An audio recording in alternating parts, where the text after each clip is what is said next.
Video में हम सामान्य विज्ञान से रिलेटेड इम्पोर्टेंट 20 क्वेश्चन डिटेल में डिस्कशन करेंगे। यह सामान्य विज्ञान की सीरीज का पार्ट 21 है, जो कि आपके आने वाले railway, NTPC, group D, SSC, CGL, CHSL, banks आदि एग्जाम के लिए काफी हेल्पफुल है। यह क्वेश्चन विभिन्न प्रतियोगी परीक्षाओं में बार बार पूछे जाते हैं, बार बार रिपीट होते हैं। सारे क्वेश्चन इंपॉर्टेंट है, इसलिए वीडियो अंत तक जरूर देखिए। आइए स्टार्ट करते हैं। एक, निम्नलिखित में से कौन सा कीटहारी पादप नहीं है? तो दोस्तों, निम्नलिखित में से आपको उस ऑप्शन का चयन करना है जो कीटहारी पादप नहीं है। तो इसका ऑप्शन नंबर इसका ठीक हो जाएगा, पैशन फ्लावर पादप। ये कीटहारी पादप नहीं है। बाकी सभी वीनस फ्लाई ट्रैप, ड्रोसेरा, ब्लेडरवट, ये तीनों ही कीटहारी पादप के उदाहरण है। दोस्तों, बात करते हैं कीटहारी पादप होते कौन है। जैसे कुछ जंतु कीटों को खाकर गुजारा करते हैं, उसी प्रकार ऐसे पौधे जो कीटों व छोटे जीवों खाते हैं उन्हें कीटहारी पादप कहते हैं। दोस्तों, ये ऐसा क्यों करते हैं? क्योंकि ये जिस मिट्टी में होते हैं उस मिट्टी में नाइट्रोजन की कमी होती है। ये अपनी नाइट्रोजन की पूर्ति करने के लिए कीटों को खाकर गुजारा करते हैं। दोस्तों, विश्व भर में इनकी 400 जातियां हैं, जिसमें से भारत में 60 जातियां पाई जाती हैं, जिसमें मुख्य है Venus fly trap, drosera, bladderwort. Next question, प्रश्न नंबर 2, पान की लता में बनने वाली जड़ कौन सी होती है? दोस्तों, पान की लता में बनने वाली जड़ आरोही जड़ यानी क्लाइंबिंग रूट होती है। इसका ऑप्शन नंबर डी इसका ठीक हो जाएगा। दोस्तों, आरोही जड़ यानी क्लाइंबिंग रूट यह मूली व पान की लता में पाई जाती है। बात करते हैं स्तंभ रूट की। स्तंभ रूट यानी प्रोप रूट, यह बरगद के वृक्ष में पाई जाती है। बात करते हैं स्टिल रूट यानी अवस्तंभ जड़ों की, यह मक्का व गन्ना में पाई जाती है। नेक्स्ट क्वेश्चन, प्रश्न नंबर 3, नीला थोथा का रासायनिक नाम क्या होता है? दोस्तों, नीला थोथा का रासायनिक नाम होता है कॉपर सल्फेट, यानी इसका ऑप्शन नंबर इसका ठीक हो जाएगा। दोस्तों, नीला थोथा का रासायनिक नाम कॉपर सल्फेट होता है। कॉपर सल्फेट में 5 अणु क्रिस्टलन जल का होता है। इसे गर्म करने पर जल अलग हो जाता है तथा सफेद रंग का लवण प्राप्त होता है। इसका रासायनिक सूत्र है CuO4s। सोडियम बाइकार्बोनेट को बेकिंग सोडा या खाने का सोडा भी कहा जाता है। सोडियम कार्बोनेट को धावन सोडा कहते हैं। प्रश्न नंबर 4, गेहूं की किस प्रजाति से सूजी बनाई जाती है? तो दोस्तों, गेहूं की मार्कोनी प्रजाति से सूजी बनाई जाती है। यह क्वेश्चन उत्तर प्रदेश पीसीएस में पूछा गया क्वेश्चन है। दोस्तों, मार्कोनी गेहूं से सूजी व सेवइयां बनाई जाती हैं। बात करते हैं पिसिया गेहूं की। दोस्तों, पिसिया गेहूं से बिस्कुट तथा केक बनाने में इसका प्रयोग किया जाता है। दोस्तों, मार्कोनी गेहूं को सख्त या कठिया गेहूं भी कहते हैं। नेक्स्ट क्वेश्चन, प्रश्न नंबर 5, भारत का दूसरा परमाणु परीक्षण का गुप्त नाम क्या था? दोस्तों, मोस्ट इंपोर्टेंट क्वेश्चन है। भारत का दूसरा परमाणु परीक्षण का गुप्त नाम था ऑपरेशन शक्ति। इसका ऑप्शन नंबर इसका ठीक हो जाएगा। दोस्तों, आइए इस क्वेश्चन से रिलेटेड इंपॉर्टेंट फैक्ट डिटेल में जानते हैं। दोस्तों, भारत ने अपना दूसरा परमाणु परीक्षण 1998 में किया था, जिसे पोखरण सेकंड के नाम से जाना जाता है। पोखरण सेकंड में 11 मई और 13 मई 1998 को 5 परमाणु परीक्षण किए गए थे, जिसमें से जो पहला था वो नाभिकीय विखंडन पर आधारित था तथा अन्य 4 नाभिकीय संलयन पर आधारित थे। दोस्तों, पोखरण सेकंड को ऑपरेशन शक्ति के नाम से जाना जाता है। नेक्स्ट क्वेश्चन, प्रश्न नंबर 6, पौधों में कार्बोहाइड्रेट जो तुरंत उपयोग नहीं किया जाता उन्हें निम्नलिखित में से किस रूप में संगठित किया जाता है? तो दोस्तों, पौधों में कार्बोहाइड्रेट जो तुरंत उपयोग नहीं किया जाता उसे स्टार्च के रूप में संगठित यानी संगठित कर दिया जाता है। इसका ऑप्शन नंबर डी इसका ठीक हो जाएगा। प्रश्न नंबर 7, निम्नलिखित ट्राइड में से कौन सा एक डोबरेना ट्राइड का प्रतिनिधित्व करता है? दोस्तों, यह क्वेश्चन रेलवे एएलपी में पूछा गया क्वेश्चन है। दोस्तों, इसका ऑप्शन नंबर 20 का ठीक हो जाएगा। यह डोबरेना ट्राइड का प्रतिनिधित्व करता है। इसका ऑप्शन नंबर 20 का ठीक हो जाएगा। प्रश्न नंबर 8, निम्नलिखित में से कौन सा एक आयनिक यौगिक का गुण नहीं है? तो दोस्तों, निम्नलिखित 4 ऑप्शन में से आपको उस ऑप्शन का चयन करना है जो आयनिक यौगिक का गुण नहीं है। दोस्तों, आयनिक यौगिक जो होता है ठोस और मजबूत होता है, ये ऑप्शन ठीक है। कम गलनांक और क्वथनांक, ये ऑप्शन गलत है। पानी में घुलनशील और पेट्रोल में अघुलनशील, ये भी ऑप्शन ठीक है। उच्च गलनांक और क्वथनांक, ये भी ठीक है। इसका ऑप्शन नंबर 20 का ठीक हो जाएगा। आयनिक यौगिक का गुण नहीं होता है, बाकी सभी आयनिक यौगिक के गुण होते हैं। नेक्स्ट क्वेश्चन, प्रश्न नंबर 9, निम्नलिखित में से कौन सा कथन गलत है? तो दोस्तों आपको उस ऑप्शन का चयन करना है जो कथन गलत होगा।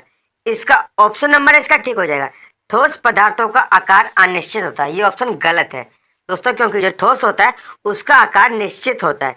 दोस्तों ठोस पदार्थ के कुछ क्वालिटीज होती है, जैसे ठोस का आकार निश्चित होता है, ठोस का जो होता है लगभग इनकम्प्रेसिबल होते हैं, तथा ठोस का आकार भी निश्चित होता है, तथा ठोस पदार्थ होते हैं वो कठोर होते हैं। नेक्स्ट क्वेश्चन, प्रश्न नंबर 10, 1962 में स्थापित डॉक्टर बीसी राय पुरस्कार मुख्य रूप से किस क्षेत्र में सफलता प्राप्त करने वाले प्रख्यात व्यक्तियों को दिया जाता है? दोस्तों ये क्वेश्चन काफी इंपॉर्टेंट है। दोस्तों डॉक्टर बीसी राय पुरस्कार मुख्य रूप से चिकित्सा क्षेत्र में सफलता यानी सफलता प्राप्त करने वाले प्रख्यात व्यक्ति को दिया जाता है। इसका ऑप्शन नंबर सी इसका ठीक हो जाएगा।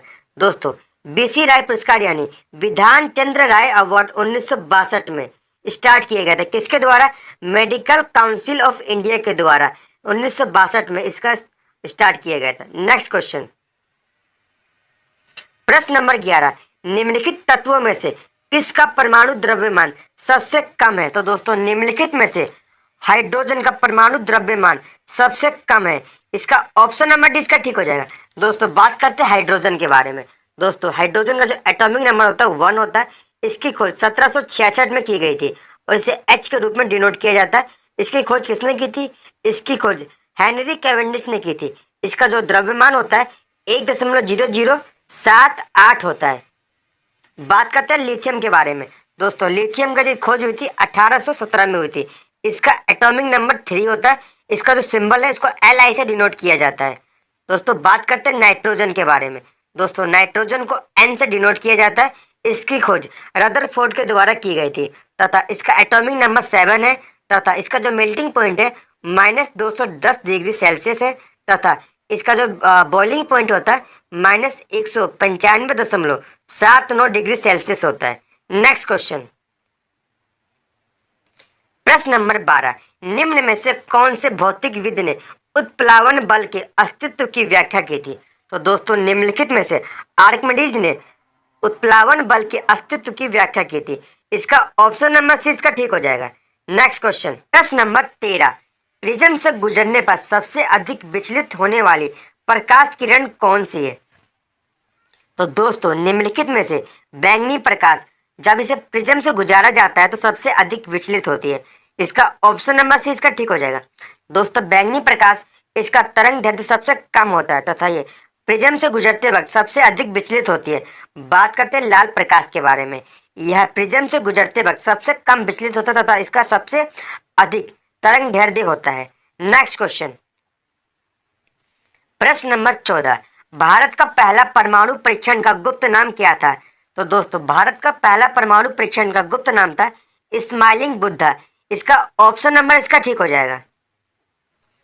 दोस्तों भारत का पहला परमाणु परीक्षण का जो गुप्त नाम था वह स्माइलिंग बुद्धा था।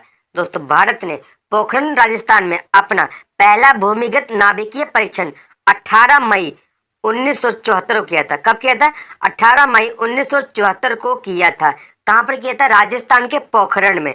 इस परीक्षण का गुप्त नाम यानी कोड नेम था स्माइलिंग बुद्धा रखा गया था। इस परमाणु परीक्षण को पोखरण 1 के नाम से भी जाना जाता है। दोस्तों जो पोखरण 2 है उसे ऑपरेशन शक्ति के नाम से जाना जाता है। नेक्स्ट क्वेश्चन, प्रश्न नंबर 5, विटामिन B1 की कमी से कौन सा रोग होता है? तो दोस्तों विटामिन B1 की कमी से बेरी नामक रोग हो जाता है। इसका ऑप्शन नंबर 20 का ठीक हो जाएगा। दोस्तों आप सभी के लिए होमवर्क है, विटामिन B1 का रासायनिक नाम क्या है आप सभी को कमेंट करना है। नेक्स्ट क्वेश्चन, प्रश्न नंबर 16, पेंटोथेनिक अम्ल किस विटामिन का रासायनिक नाम है? दोस्तों पेंटोथेनिक अम्ल जो होता है यह विटामिन B5 का रासायनिक नाम होता है। इसका ऑप्शन नंबर सी इसका ठीक हो जाएगा। दोस्तों बात करते हैं विटामिन B2 की। इसका जो रासायनिक नाम होता है राइबोफ्लेविन होता है। इसकी कमी से कौन सा रोग हो जाता है? दोस्तों राइबोफ्लेविन की कमी से किलोसिस नामक रोग हो जाता है। बात करते हैं विटामिन B3 के बारे में। इसका रासायनिक नाम नियासिन होता है। इसकी कमी से पेलाग्रा नामक रोग हो जाता है। बात करते हैं विटामिन B5 की। इसका रासायनिक नाम होता है पेंटोथेनिक अम्ल होता है। इसकी कमी से अस्थमा, बालों का सफेद होना व चर्म रोग हो जाता है। बात करते हैं विटामिन B6 के बारे में। दोस्तों, इसकी कमी से एनीमिया नामक रोग हो जाता है। आप बताएंगे विटामिन B6 का रासायनिक नाम क्या है, कमेंट सेक्शन में। नेक्स्ट क्वेश्चन, प्रश्न नंबर 17, मनुष्य के अंगों में से हानिकारक विकिरण से सबसे कम प्रभावित अंग कौन सा है? तो दोस्तों, मनुष्य के अंगों में से जो हानिकारक विकिरण का सबसे कम प्रभावित अंग होता है वह मानव मस्तिष्क होता है, यानी इसका ऑप्शन नंबर डी इसका ठीक हो जाएगा। दोस्तों, मानव का अंग कौन सा सबसे अधिक प्रभावित होता है? तो आप बताएंगे मानव की आंखें जो होती है विकिरण से सबसे अधिक प्रभावित होती है, बाकी सबसे कम प्रभावित होता है मस्तिष्क होता है। नेक्स्ट क्वेश्चन, प्रश्न नंबर 18, ईईजी का प्रयोग किस अंग के जांच हेतु किया जाता है? तो दोस्तों, ईईजी का प्रयोग मानव के मस्तिष्क की जांच हेतु किया जाता है, इसका ऑप्शन नंबर सी इसका ठीक हो जाएगा। दोस्तों, ईईजी का प्रयोग इसके द्वारा ब्रेन की विभिन्न प्रकार की बीमारी जैसे मस्तिष्क कैंसर, मस्तिष्क टीबी, मिर्गी इत्यादि को जांचने में किया जाता है। हंस बर्गर नामक वैज्ञानिक ने मनुष्य की खोपड़ी पर 2 इलेक्ट्रोडों को रखकर मस्तिष्क में पैदा होने वाली तरंगों को रिकॉर्ड किया था, जिसे ग्राफ के रूप में व्यक्त किया जाता है। इसी को विद्युत मस्तिष्क लेख यानी ईईजी के रूप में डिनोट किया जाता है। नेक्स्ट क्वेश्चन, प्रश्न नंबर 19, यदि एक व्यक्ति केवल दूध, अंडों एवं रोटी का आहार करता है तो उसको रोग हो सकता है? दोस्तों, निम्नलिखित में से स्कर्वी रोग व्यक्ति को हो सकता है, इसका ऑप्शन नंबर डी इसका ठीक हो जाएगा। दोस्तों, यदि व्यक्ति सिर्फ दूध, अंडा तथा रोटी का सेवन करता है तो उसके शरीर में विटामिन सी की कमी हो जाएगी, जिसका परिणाम स्वरूप उसमें स्कर्वी रोग हो जाएगा। स्कर्वी रोग में सबसे प्रभाव होता है घाव का ना भरने का महत्वपूर्ण कारण होता है। इसमें चोट लग जाती है, घाव जल्दी नहीं भरता।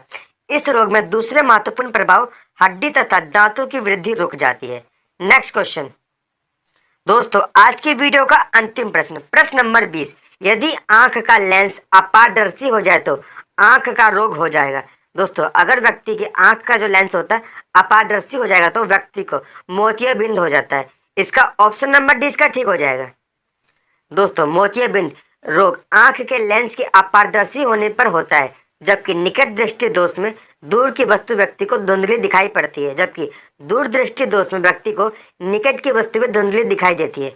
बात करते हैं ग्लूकोमा के बारे में। इस बीमारी में आंख के पीछे स्थित दृश्य तंत्रिका धीरे धीरे नष्ट होने लग जाती है। दोस्तों, आज की वीडियो से इतने बहुमूल्य क्वेश्चन बन सकते थे। अगर आपको वीडियो हेल्पफुल लगी हो, वीडियो को लाइक, शेयर और चैनल को जरूर सब्सक्राइब करिए।